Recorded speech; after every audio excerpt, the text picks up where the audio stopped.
विधायकों के कमीशनखोरी कांड के बाद सांसदों के सांसद निधि कांड ने पूरे राजस्थान में खलबली मचा दी है, जिसके बाद राजस्थान की जनता खुद को ठगा हुआ महसूस कर रही है। इसी पर चर्चा के लिए हमारे साथ वरिष्ठ पत्रकार नीरज शर्मा जी हैं। नमस्कार सर। नमस्कार मैडम। जी हाँ, राजस्थान की जनता ठगा हुआ महसूस कर रही है। हम भी काफी रिसर्च पेपर लेकर आए हैं, क्योंकि इस पूरे विवाद को खोलने का श्रेय, शुभकामनाएं आपको, आपके चैनल और भरतपुर लाइव को जाता है, राजस्थान वन को जाता है। पूरा राजस्थान ठगा हुआ महसूस कर रहा है अपने आप को, और जो भी व्यक्ति राजस्थान के विकास, राजस्थान के कल्चर, जनता से सद्भावनाएं रखता है, वो भी अपने आप को ठगा हुआ बेशक महसूस कर रहा है। जी, राजस्थान में आखिर हो क्या रहा है? विधायक कमीशनखोरी कर रहे हैं, सांसद जनता के पैसे को वहां पहुंचा रहे हैं। जनता का है कौन, फिर कौन देखेगा? सांसद विधायक ही ऐसे हैं तो अब देखिए, ये वैसा है कि अब सीरीज बाय सीरीज जिस तरह के खुलासे हो रहे हैं, विशेष रूप से मैं इस भजनलाल सरकार को बड़ा एक शुभकामना देना चाहूंगा। ये नेगेटिव है पॉजिटिव है सरकार के लिए भगवान ही जाने, लेकिन ये जरूर है कि जब से सरकार आई है तब से पुराने मगरमच्छ, पुराना ये कमीशन वाला जो विधायकों का कमीशन खोरी वाला जो सिस्टम है, ये आज से नहीं चल रहा है। ये सालों साल पुरानी परंपरा है, लंबे समय से ऐसा चलता रहा। लेकिन कब खुला? अब खुला। कभी आपने पहले देखा हो कि सरकारी नौकरी में लोग भर्ती हो गए, उनको उठाकर खींचकर गवर्नमेंट ला रही है। 8-8 साल सरकारी तनख्वाह पा लिए हैं, फर्जी सर्टिफिकेट से भर्ती हो गए, उनको एसओजी खींच के बाहर ला रही है। तो ये सब चीजें अब हो रही हैं। लंबा पुराना सिस्टम है, लेकिन राजस्थान की जनता का असल में है कौन, ये थोड़ा अभी सवाल बना हुआ है कि राजस्थान की जनता का है कौन।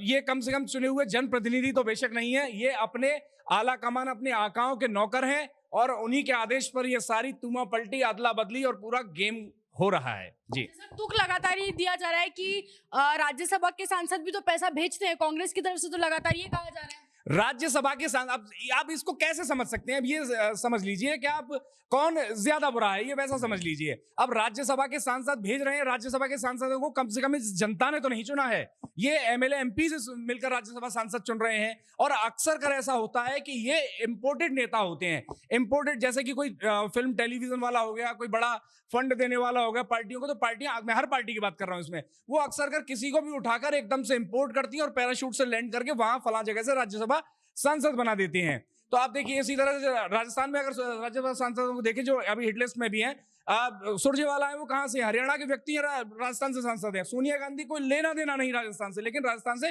राज्यसभा सांसद है। तो अक्सर कर ये इंपोर्टेड होते हैं।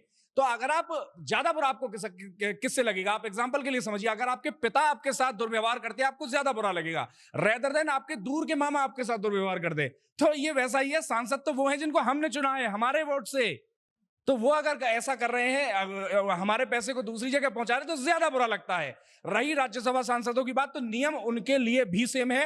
वो भी इस तरह से अन्य राज्यों में पैसे को नहीं ले जा सकते, उनके ऊपर भी कार्रवाई होनी चाहिए, वो भी पूरी तरह गलत है। जी, जो कुछ भी हो रहा है कि कांग्रेस, राजस्थान कांग्रेस के आलाकमान की नजरों के अंदर हो रहा है। अरे कैसी बात कर रहे हैं? गिने चुने तो सांसद हैं, टोटल 25 सांसद पूरे राजस्थान में है। उसमें से कुछ एक कांग्रेस के हैं, बहुत चुनी हुई गिनती है। और उसमें से भी अगर इस तरह से एक्सपोर्ट करके फंड ले जा रहा है, तो बेशक आलाकमान की नजर के नीचे हो रहा है। अगर उनको आलाकमान है और उसको पता नहीं है, तो ऐसे आलाकमान किस काम का? उसको अगर वो एक ख्याल ही नहीं रख सकता है, तो बेशक उनको पता है, उन्हीं के इशारे पर हो रहा है।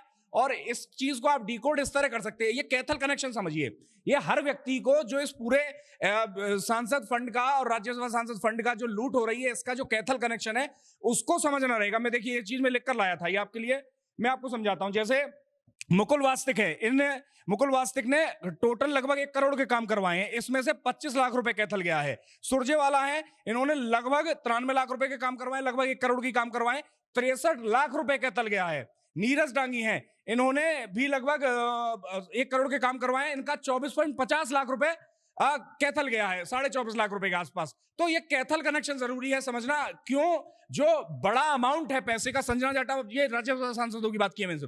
अब संजना जाटव और जो मेन सांसद हैं यहाँ राजस्थान के इलेक्टेड, उनका भी पैसा बड़ी मात्रा में कैथल जा रहा है। तो कैथल कनेक्शन क्या है, इसको समझना जरूरी है। निश्चित तौर पर कैथल से, ये या तो कोई वॉशिंग मशीन लगी हुई है कैथल के अंदर कि उसमें पैसा डाला जाता है सांसद निधि वाला, वो एकदम पर्सनल पैसा बन के निकलता है उस मशीन से, या तो वैसा सिस्टम है। इसके लिए हमें अब रिपोर्टर कैथल भी भेजने रहेंगे, वहां भी चेक करवाना रहेगा इनके विकास कार्य वहां कितने हुए हैं। लेकिन इसका जबरदस्त कैथल कनेक्शन है। सुरजेवाला इसके मास्टरमाइंड है, क्योंकि उनका बेटा वहां से विधायक है, उस क्षेत्र के बड़े नेता हैं, कांग्रेस पार्टी के महासचिव हैं, कद्दावर व्यक्ति हैं, और कांग्रेस के संभवतः हरियाणा से सीएम कैंडिडेट हो सकते हैं। तो हो सकता है उनको पैम्पर करने के लिए और वहां उनकी राजनीति को चमकाने के लिए, हरियाणा में उनके नंबर बढ़ाने के लिए, जनता की गुड बुक्स में आने के लिए कैथल पर विशेष कृपा हो। और इसका निश्चित तौर पर जो इशारा है हाईकमान से हो सकता है। स्वयं सुरजेवाला हाईकमान है, महासचिव है कांग्रेस पार्टी के, इससे ऊपर हाईकमान कहां लाएंगे? फिर तो राहुल गांधी ही है इससे ऊपर। जी इस पे क्योंकि इसका विरोध हो रहा है कि जनता का पैसा क्यों हरियाणा कैथल पहुंच जा रहा है, कैथल कनेक्शन जैसा आप कह रहे हैं, तो सर इस पे कांग्रेस चुप्पी साध कर बैठ जाएगी या फिर इसके लिए कार्रवाई होगी? क्योंकि विरोध तो हो रहा है। अब देखिए, कार्रवाई गिने चुने सांसद है। आपके घर में जैसे अब समझिए 20 लोगों का परिवार है, 20 लोगों के परिवार में 2 सरकारी नौकर हैं जो कमा कर लाते हैं। अब वही कुछ गड़बड़ कर दे एक दिन, तो ऐसा थोड़ी आप उनको बाहर निकाल देंगे। ले दे के इनके पास 2-4 सांसद है, कहां कार्रवाई कर पाएंगे? और कांग्रेस पार्टी के पुराने कल्चर के हिसाब से देखिए तो कार्रवाई कितनी हो पाएगी ये देखने वाली बात रहेगी। मैं इस पे अब शुरुआत में कह ही क्या सकता हूं कि कार्रवाई होगी नहीं होगी, वैसे होनी तो चाहिए। जी अच्छा सर, इसके अंदर ये भी लोग कह रहे हैं कि हरियाणा में पैसा जा रहा है, तो क्या हुआ? हरियाणा से पैसा आ भी तो रहा है। सुरजेवाला ने 1 करोड़ रुपए राजस्थान में भी दिया, लॉजिक दिया जा रहा है। नहीं, अब देखिए, सुरजेवाला अपनी कैथल की जमीन को बेचकर नहीं लाए वो 1 करोड़ रुपया। राज्यसभा सांसद है यहाँ राजस्थान से। अगर राजस्थान में 1 करोड़ रुपया, ये भरतपुर वाले एग्जाम्पल के लिए दिया जा रहा है। विशेष रूप से जो नर पशु ये बयान दे रहे हैं कि अगर संजना जाटव ने कुछ 25-45 लाख रुपए हरियाणा के कैथल में दे दिया तो 1 करोड़ रुपए सुरजेवाला से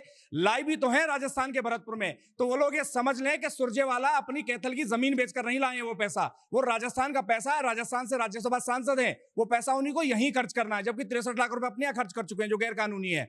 अब अगर वो यहाँ खर्च कर रहे हैं तो इसमें ऐसा नहीं कर रहे हैं, लेकिन अगर हमारा राजस्थान का पैसा जो एमपी लेट चुने हुए सांसद का फंड है उनका पैसा कैथल में जा रहा है तो वो ज्यादा दुखदाई है। ये वैसा है, समझिए कि आपके पिताजी आपको तो कुछ नहीं दिलवा रहे, लेकिन बगल वाले सोनू को नई साइकिल दिलवा दी है। आपको कितना बुरा लग जाएगा? अब आपके जो ताऊ जी हैं वो आपको मोटरसाइकिल दिलवा दे। अरे ताऊ है वो तो दिलवाएगा ही। सुरजेवाला हमारा सांसद है राज्यसभा का, अब वो यहाँ 1 करोड़ दे या अपना पूरा एमपी लेट जो है वो भरतपुर के अंदर या राजस्थान के किसी कोने में लौटा दे, उससे कोई फर्क नहीं पड़ता। लेकिन अगर चुना हुआ सांसद राहुल कसवा या राजस्थान की संजना जाटव हरियाणा में पैसा ले जाते हैं, वो पूरी तरह से गलत है। ये वो जो नर पशु हैं वो जान लें।